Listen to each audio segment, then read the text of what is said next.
Yo, what is up, guys? I am I'm very surprised with this car. I found a new respect for this car, and you'll see it in the entire video. How much time I did, I think that is my friend. How much time I did on this car is absolutely stunning and amazing. I drove all the way from Mpumalanga to Cape Town, and But before all of that, let's start this in a proper way.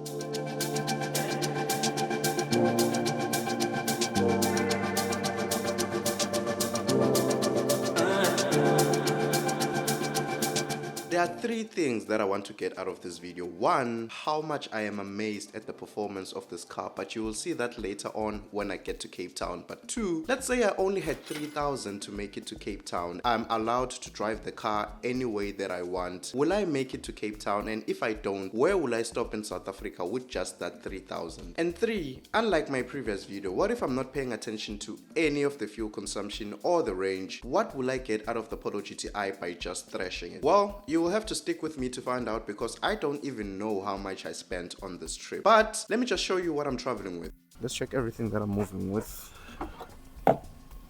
I have my bag. As you guys know, the luggage here is very less. I have my bag, I have my laptop bag, 2 laptops, my big bag. I was leaving stuff at home, some stuff that doesn't fit me anymore, and stuff that I don't use, so that's why I bought that bag. Coming this side, I have, no judgments in the comment section, but I have my Archer. Cape Town doesn't know anything about Archer, so I bought Archer from this side. And there I have a cow head. Cape Town doesn't also know about cow head, so I bought a full head here, and then I'm gonna take it to Cape Town to cook it for myself because I love it. My slides, gimbal. In front, you would think there's a wife, but nope. There is some camera gear, GoPro right there, and then the whole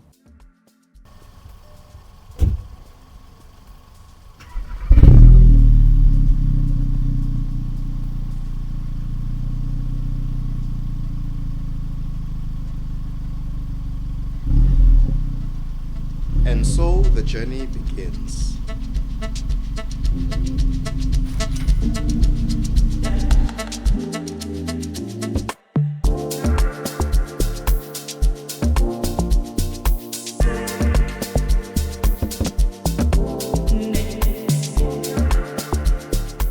Sometimes I wonder what would have happened if I was an overthinker, because I have 1,700 kilometers just waiting for me. That's 1,700 kilometers of no sleep and full on attention. So probably if I was an overthinker, I would be thinking, this road is too long, let me just sleep and rest somewhere. Well, I did sleep, but a little bit on that later. But my caution to you guys, make sure you are fully rested before taking a trip, because you might sleep on the road. From now until sunrise, I had one plan: cover as much road as possible while it is dark and people are still asleep. In that way, when the bed drivers have woken up, I'm far ahead of them. So for the first time, I decided to drive from Bombela to Kroonval, which is about 500 kilometers away. No stops, no breaks, just driving.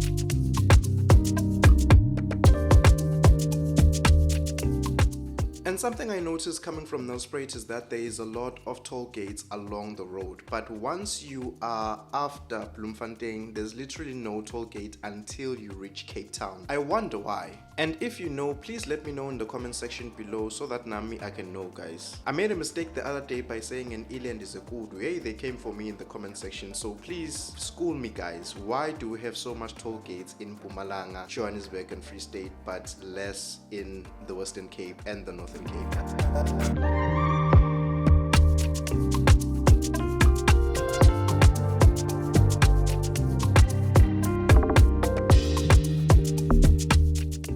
was at this point where I felt like my body was giving in. So I thought to myself, this is very bad because I can't take a break in Johannesburg. I don't like that. And people in the comment section often ask me, why don't I take breaks in Johannesburg? Guys, we all know why. Like, why are we acting to each other? And especially at night, for me, it's a danger zone, so it's a no. And my friend did say Johannesburg is not as bad as people say, but unlike Thomas, me, I believe with hearing, I don't need to see anything.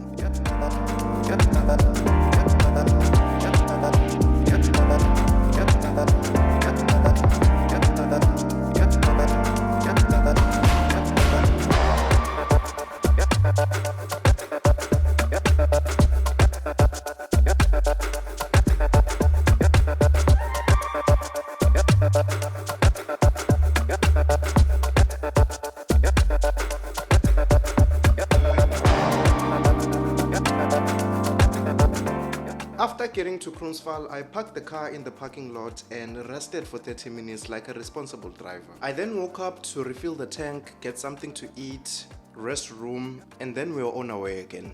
And if I'm being honest, that 30 minutes of rest really did something for my body. I was well rejuvenated and woken up and ready to take on the next 1,200 kilometers. Yo! Mara bengi happy moingwe. Bengi happy nkulunkulu wami omulimo rawulika.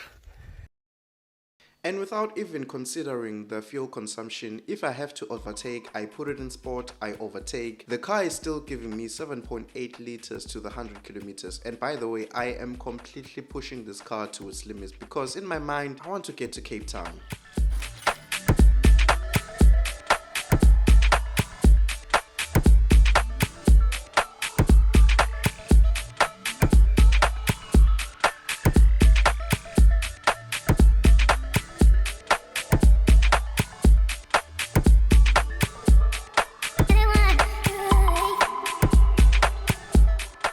By the time the sign was coming up, I was already on my way to Bloemfontein. One thing I do in Bloemfontein is always have breakfast there. Whether I'm coming from Cape Town or whether I'm coming from NELSPRUIT, I will always stop in Bloemfontein just to have breakfast. But actually lately they've been disappointing me. When I travel on the N1, I only stop on engine 1 stops. But I think for the past 2 months now, they're busy fixing them. They're making them better, but what they are currently working with at the moment is not really nice. So until they're done renovating the convenience stores and the Wimpy, I might just stop at Shell or something else. And after refilling, eating, it was back on the way.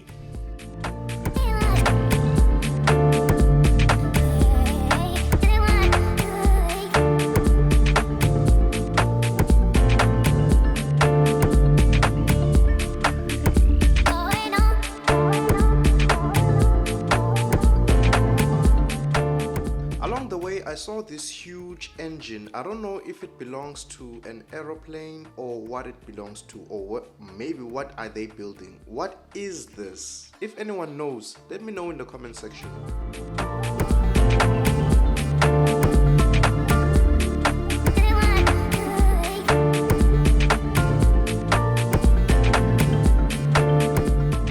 For some reason I got to engine N1 and they told me to roll up my windows. I didn't know what they were doing, but they were giving me a car wash, a full-on car wash, because my car was dirty and they didn't really ask for anything. So that deserves a round of applause.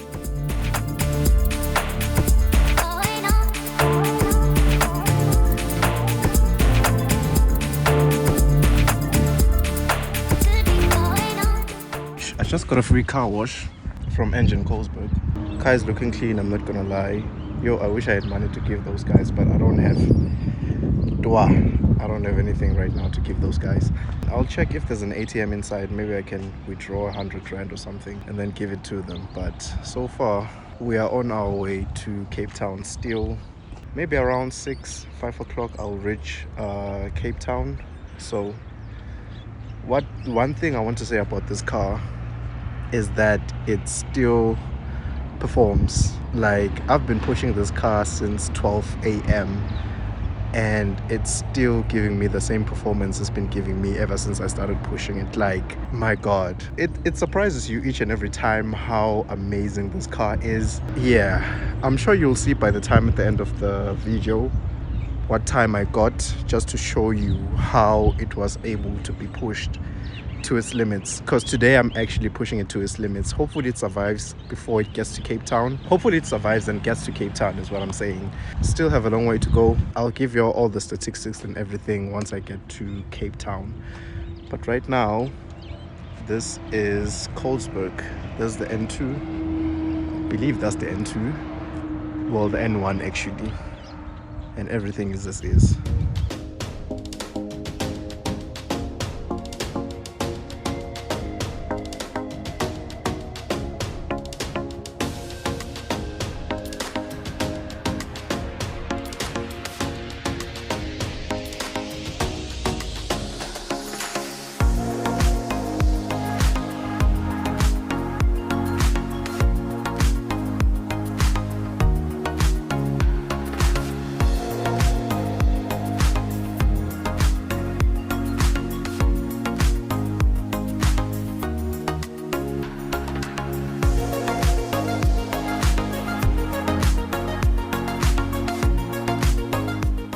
Just me, or when you are at a restaurant or a place you don't know, you park your car where you can actually see it, so that not because you want people to stay away from it, but you also like to admire it from afar.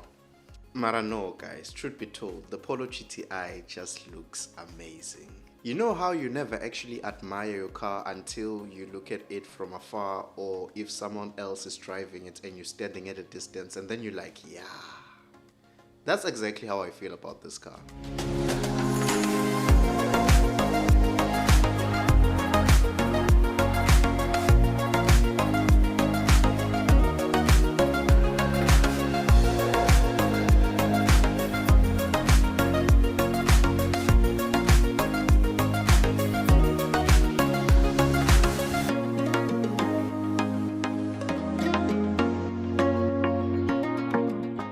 And a quick update, after making it to Beaufort West, the car gave me 8.5 liters to 100 kilometers for fuel consumption, and the range was 410 because of how I was driving the car, so it couldn't believe I could do more than 410 kilometers on a full tank. And as you can see from the counter, if I was to drive without thinking about fuel consumption, I would most probably end up maybe 50 k's outside of Beaufort West, because at this point I was running at a loss if my limit was 3,000.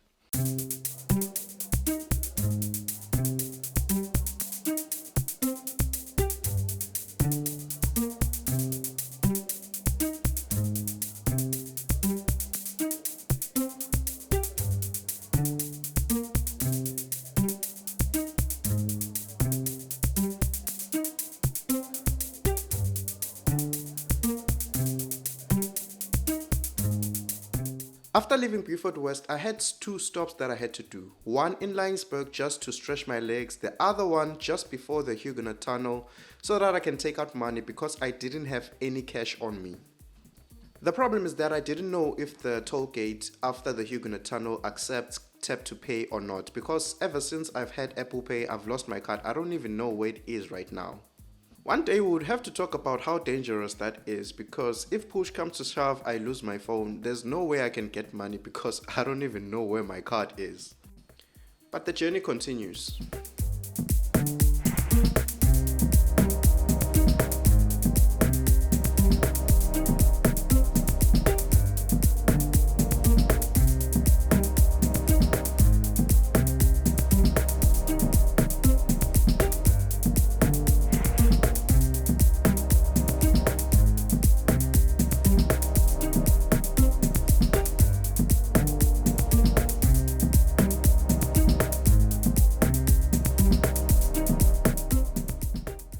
Everyone knows, once you reach the tunnel, you are already in Cape Town. At that point, it's just getting to where you are going to go. But honestly, this trip was different. I don't know how, maybe it's the time that I took, which you will see in a second by the way. But it felt like I wasn't tired at all once I got to Cape Town. Yes, I was tired from sitting in the car, but not like exhausted to the point where I don't want to use my car again.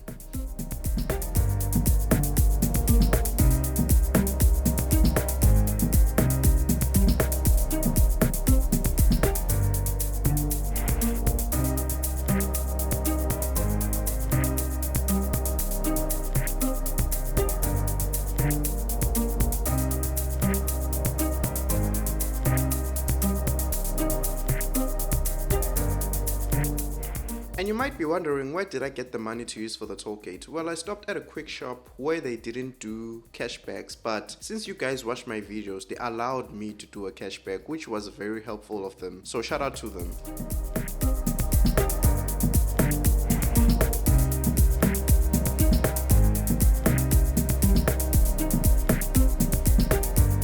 And so you're probably waiting to see the results, and they might shock you. I won't say anything, but let me just roll the clip of when I arrived in Cape Town and my feelings about it. So I've made it to Cape Town, and honestly, I'm truly impressed with this car right here. Since I drove off from Mpumalanga in the morning, I've been thrashing it. I've been pushing it to its limit, and I am so amazed at how much this car performed. This car surprised me this time around. I don't know how much time I did. Actually, let's check. I did 1,750 kilometers from obviously Mpumalanga to Cape Town, average of 115. I don't know where it gets that from. And average consumption of 8.4, which is bad, but look at the time. This is crazy. 15 hours. 15 hours. 15 hours. As I'm saying, guys, this car really impressed me. I didn't expect it. I decided to drive from Cape Town to, well, from Mpumalanga to Cape Town because I didn't want to sleep in Bloem. I don't know anyone there. My friend is in Johannesburg, so I was like, it will be a waste driving from Johannesburg. Driving from Mpumalanga and sleeping in Johannesburg, waking up the next morning, driving from Johannesburg to Cape Town. I was like, what the heck? Let me just take one drive from Mpumalanga to Cape Town, and this car didn't disappoint. I have found new respect for this car. You'll watch the video. Honestly, hope you enjoyed, but yeah, I have to go bath because nyanuga, guys. Shower. I think I left my geyser on because I've been buying electricity while I was home.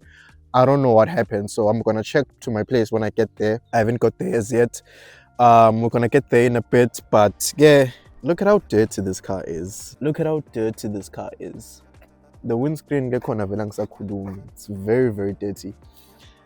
My honest thoughts is I didn't believe that I can do better than 16 hours, and yet again, I wasn't really driving the car as much as I was driving it right now, but this was completely amazing to me, and that wasn't even the fullest that I could push the car, but I do think it could do better. And my friend decided to show up and show off. You guys know BMW drivers. Anyway, that's it from me. I hope you did enjoy the video. Please like the video and comment anything you want to comment below. I'm always in the comment section replying anyway, so let's communicate down there. Until then, it's love and peace.